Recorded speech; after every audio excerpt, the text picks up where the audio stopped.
Well, hey there, Orange County, New York Junior High All-County auditionees for 2018 alto saxophone. It's me, Saxophone Lady. Probably you've already heard me play this piece. Your piece this year is Sonata number 6 in G minor, and your music says it's by Vivaldi. Fun fact, this isn't by Vivaldi.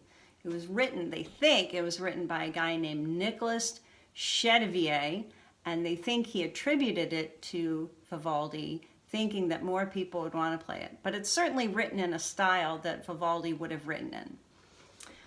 Okay, so I have a couple of thoughts as to how you're going to achieve success in playing both the first movement, which is marked vivace, and that means pretty darn fast, very lively.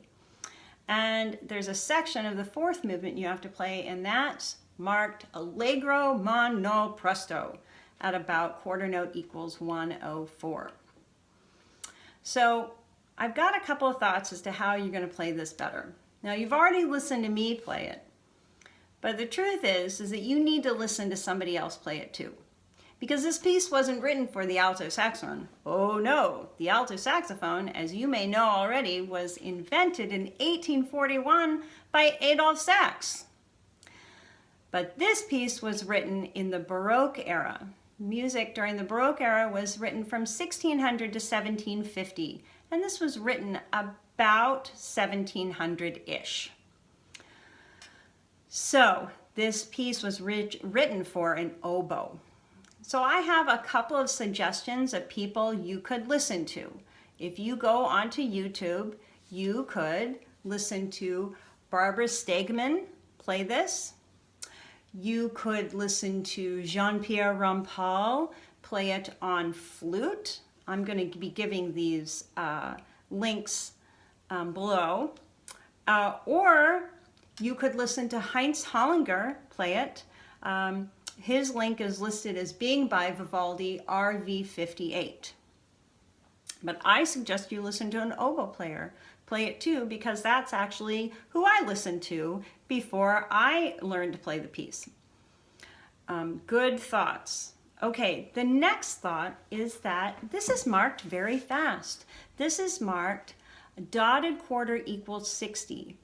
And if you subdivide that into eighth notes, your eighth note equals 180. Go ahead and put that on your metronome on 180 and see how fast that is. That is pretty fast. So here's what I suggest. You have to play it slowly. I know your band director said the same thing. Now somebody else is telling you to. That's a real drag. I'm going to suggest 100. You may have heard in the movie Cars, I know I'm quoting Cars at you. You're a big kid, I know you are. But in Cars, Doc says to Lightning McQueen that he has to turn, in order to go left, he has to turn right. Or maybe he says he has to turn right to go left. I don't know. Yoda says a lot of things like that too in Star Wars. And you think, is that some sort of riddle? And it kind of is, because your band director said, you can't play fast unless you play slowly. And that's the truth. So I'm going to suggest putting your metronome on 100. This is your eighth note. And you need to play this movement without any trills at all. No trills at all, because we're about to talk about trills. Oh yeah, the trill talk.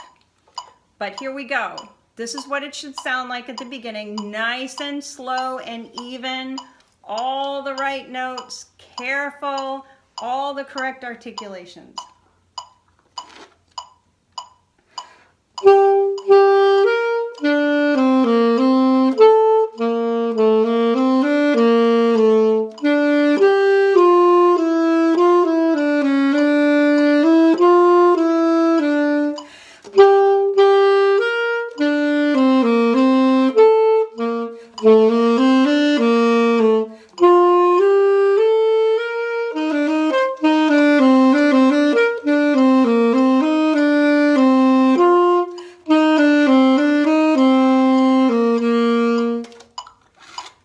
So that's just your beginning. Nice and slow. You want to be able to play through the entire movement and that little excerpt in the fourth movement slowly before you even try to play anything faster. I want you to also look for patterns in your music. Notice what the melody sounds like at the beginning and see if you can find it when it comes back again. It comes back a couple of times in that first movement. I want you to think about knowing how to play an E harmonic minor scale. Why E harmonic minor? Well, because this piece isn't in G minor for us alto saxophone players. G minor translates to E minor, so you need to know an E harmonic minor scale. E, F sharp, G, A, B, C, D sharp, E.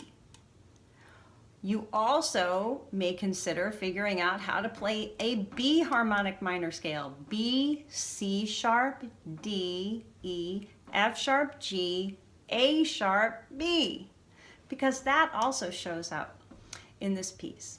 I want you to look at a couple of other patterns. If we start in measure 34 and go to measure 41, there is an interesting pattern where the melody goes, it descends, it goes down. And it goes down by step, but we have what I call repeaters. You have some notes that are repeating, and that means you're gonna have to re-articulate them. That means you're gonna have to tongue them again, okay? And you may want to circle all of your repeaters. So if I start in measure 34,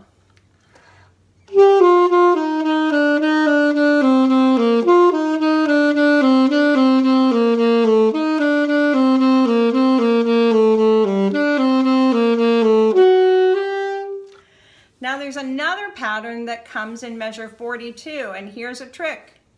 You see that little 16th note rest? You can't be late. Don't breathe on that 16th note rest or you'll get behind. I'm going to start in measure 41.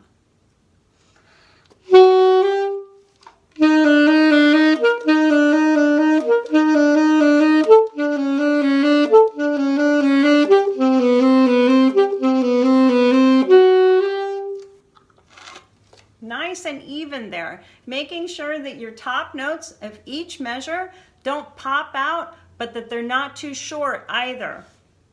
Okay, so what are some other things to think about? Dynamics. There are no dynamics written in this movement. That's kind of crazy.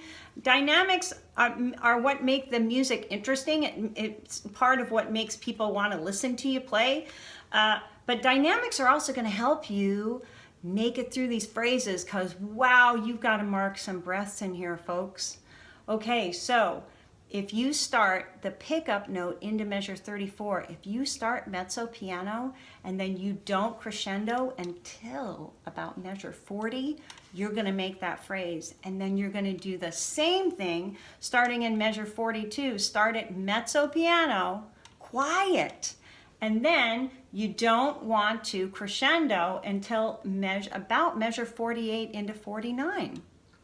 So those are some good thoughts. I'm going to stop the video here and we're going to pick up with our next video talking about how to ornament this movement. Awesome. Saxophone Lady out.